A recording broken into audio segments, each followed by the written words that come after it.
Au travail, il y a ce qu'on voit, l'organigramme officiel, et puis il y a tout le reste. Vous savez, ces dynamiques un peu invisibles, de pouvoir, d'influence, celles qui décident souvent qui avance et qui fait du surplace. C'est un jeu assez subtil, et les règles, eh bien, elles ne sont écrites nulle part. On a tous eu cette impression, pas vrai? On sent bien qu'il y a une partie qui se joue, avec ses stratégies, ses alliances, mais on n'a jamais eu le mode d'emploi. C'est hyper frustrant, et franchement, parfois, c'est juste épuisant.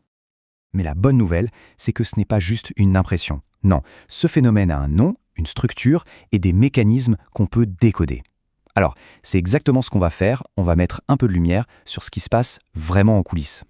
Et voilà le concept clé, le jeu des places. Attention, ça ne parle pas seulement de qui est le chef de qui. Non, ça englobe tout ce qui fait le pouvoir et l'influence informelle. C'est en gros l'art de naviguer dans l'entreprise pour faire avancer ses projets et sa carrière. Et là, c'est crucial de comprendre un truc. Ce jeu n'est pas forcément mauvais. D'un côté, il y a le jeu constructif, savoir mettre en valeur son travail de manière saine et éthique. Et de l'autre, il y a son côté obscur, la manipulation, les petits jeux psychologiques, bref, tout ce qui plombe l'ambiance et épuise les équipes. Ok, mais pourquoi est-ce qu'on joue à ce jeu? Qu'est-ce qui nous pousse, au fond, à vouloir tellement trouver notre place? Eh bien, la réponse, elle est à chercher dans un besoin humain qui est fondamental. La reconnaissance, ce n'est vraiment pas juste une tape dans le dos. C'est un message hyper puissant qui dit « j'ai vu ce que tu as fait ». Et ça a de la valeur pour nous. C'est ça le vrai carburant de notre motivation, ce qui nourrit notre engagement au quotidien. Le vrai problème, il arrive quand l'entreprise ne donne pas cette reconnaissance de manière juste et régulière. Ça crée un vide. Et pour combler ce vide, qu'est-ce qui se passe? Les gens se tournent vers des stratégies un peu détournées, comme les jeux de pouvoir, pour essayer d'obtenir par eux-mêmes cette validation qui leur manque tant. Et ces jeux dysfonctionnels, le plus souvent, ils suivent un schéma qui est incroyablement prévisible. C'est comme un script toxique qui se répète en boucle avec des rôles très définis que l'on se met à jouer parfois sans même s'en rendre compte. Ce scénario a même été modélisé. Oui, ça s'appelle le triangle dramatique de Karpman.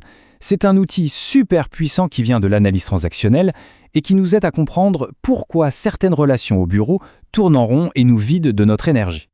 Alors, qui sont les trois acteurs de cette pièce? D'abord, il y a la victime, qui se sent impuissante. Ensuite, le sauveur, qui vole à son secours, mais en faisant ça, l'empêche de prendre ses responsabilités. Et enfin, le persécuteur, qui critique, contrôle, chacun pense bien faire, mais au final, c'est complètement inefficace. Mais le point essentiel, le vrai piège, c'est que personne n'est coincé dans un seul rôle. Le sauveur, à force d'aider, s'épuise et devient victime. La victime, frustrée, peut se transformer en persécuteur. Et c'est justement cette rotation qui fait que le jeu ne s'arrête jamais et qu'il est si crevant pour tout le monde. Bon, maintenant, prenons un peu de recul. Tous ces petits jeux entre individus, ils ne se passent pas dans le vide. Non, ils sont directement influencés et même parfois encouragés par les règles du jeu qui sont fixées par l'organisation elle-même.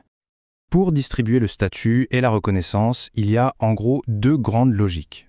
D'un côté, l'effet Mathieu. On donne encore plus à ceux qui ont déjà beaucoup, ceux qui créent des superstars. Et à l'opposé, il y a l'effet marque. Là, on va plutôt soutenir les moins favorisés pour réduire les écarts et viser plus d'équité. Et ce choix entre les deux modèles, il est tout sauf anodin. C'est lui qui va déterminer si les gens perçoivent l'ambiance comme juste ou au contraire comme truquée. Un modèle qui n'est pas adapté à la situation, ça peut vraiment intensifier les jeux politiques et entraîner une démotivation massive. Alors la question à millions, comment on fait pour sortir de cette dynamique toxique? Heureusement, il existe des stratégies très concrètes, que ce soit au niveau individuel ou pour l'entreprise, pour transformer ce jeu stérile en quelque chose de bien plus constructif. Pour contrer le triangle dramatique, il y a une parade très efficace, le triangle des 3 T. La victime apprend la puissance, c'est-à-dire le pouvoir d'agir. Le sauveur, lui, passe à la protection, un soutien juste qui ne rend pas l'autre dépendant. Et le persécuteur, il offre la permission, en clarifiant le cadre et en encourageant l'autonomie. Et au niveau de l'organisation, les actions à mener sont assez claires. D'abord, faire de la reconnaissance une vraie pratique, systématique et sincère. Ensuite, clarifier au maximum les rôles et les règles du jeu pour éviter les zones de flou. Et enfin, choisir son modèle de statut de façon consciente, pour qu'il soit vraiment aligné avec les objectifs. Et le plus fou, c'est que ça marche, vraiment. Quand on forme les gens à reconnaître et à gérer ces dynamiques, l'impact est mesurable. Regardez, chez des boîtes comme IBM ou SAP, on a vu une amélioration de 35% des compétences en communication des managers après des formations par jeu de rôle. C'est bien la preuve qu'on peut apprendre à jouer à un meilleur jeu. Finalement, toute cette analyse nous ramène à une question essentielle. Maintenant qu'on connaît un peu mieux les règles, les rôles, les mécanismes du jeu des places et du triangle dramatique, on peut se demander, dans le fond, quelle partie est en train de se jouer autour de nous et quel rôle chacun y joue.